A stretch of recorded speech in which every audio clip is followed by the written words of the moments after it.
ಮೊದಲನೇದಾಗಿ ಮಾಧ್ಯಮ ಮಿತ್ರರಿಗೆ ನಮ್ಮ ಈ ಒಂದು ಪ್ರೈವಸಿನ ಸಹಕರಿಸಿದ್ದಕ್ಕೆ ಥ್ಯಾಂಕ್ ಯು ವೆರಿ ಮಚ್. ಅದನ್ನ ಸಪೋರ್ಟ್ ಮಾಡೋದಕ್ಕೆ ಥ್ಯಾಂಕ್ ಯು ಸೋ ಮಚ್.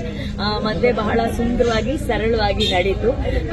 ಬಹಳ ಕಡಿಮೆ ಜನರ ಜೊತೆ ಒಂದು ವಿವಾಹ ಆಗ್ಬೇಕನ್ನೋದು ನಮ್ಮಿಬ್ರು ಆಸೆ ಆಗಿತ್ತು. ಹಾಗಾಗಿ it was a very simple wedding. ಇವರ ಹೆಸರು ರೋಷನ್ ರಾಮಮೂರ್ತಿ ಅಂತ ಹೇಳಿ ಕುಶಾಲನಗರದಲ್ಲಿ ಇರೋರು, ಬೆಂಗಳೂರಲ್ಲಿ ಕೆಲಸ ಮಾಡ್ತಾ ಇದ್ದಾರೆ. ಸಿಂಪಲ್ ಹುಡುಗ. ಈಗ ಈ ಹುಡುಗಿನ ಮದುವೆ ಆಗಿದ್ದಾರೆ. ಥ್ಯಾಂಕ್ ಯು ಸೋ ಮಚ್ ನಿಮ್ಮೆಲ್ಲರ ಪ್ರೀತಿಗೆ, ಸಪೋರ್ಟ್ಗೆ. ಅಂಡ್ ವರುಣ್ ಹೇಳ್ತಿದ್ರು ತುಂಬಾ ಕಡೆಯಿಂದ ತುಂಬಾ ಜನ ಬಂದಿದ್ದಾರೆ ಅಂತ. ಆ ಎಲ್ಲ ಪ್ರೀತಿ ಪಾತ್ರರಿಗೆ ತುಂಬಾ ಹೃದಯದ ಧನ್ಯವಾದಗಳು. ಕ್ಯಾಮ್ರಾ ಆಫ್ ಮಾಡ್ಕೊಂಡು ಬನ್ನಿ ಊಟ ಮಾಡಕ್ ಹೋಗೋಣ.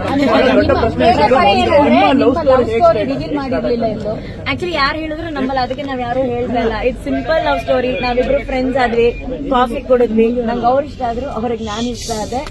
ಲವ್ ಆಯ್ತು, ಮದುವೆ ಆಗಿ ನಿಮ್ ಮಧ್ಯೆ ಕೂತಿದೀವಿ. ಈಗ ನಾವು ಕೇಳಿದಂಗೆ ದೊಡ್ಡ ಮನೆ ಅಂದ್ರೆ ಅಪ್ಪು ಸರ್ ಅವರ ದೊಡ್ಡ ಅಭಿಮಾನಿ ಅಂತ ಕೇಳಲ್ಪಟ್ಟೆ, ಹೌದಾ? ಅವರು ಅಪ್ಪು ಸರ್ ಅವ್ರನ್ನ ಬಹಳ ಇಷ್ಟಪಡೋರು ಅಂಡ್ ಶ್ರೀದೇವಿ ಅವರ ಬಹಳ ಆತ್ಮೀಯ ಸ್ನೇಹಿತರು ಅವರು.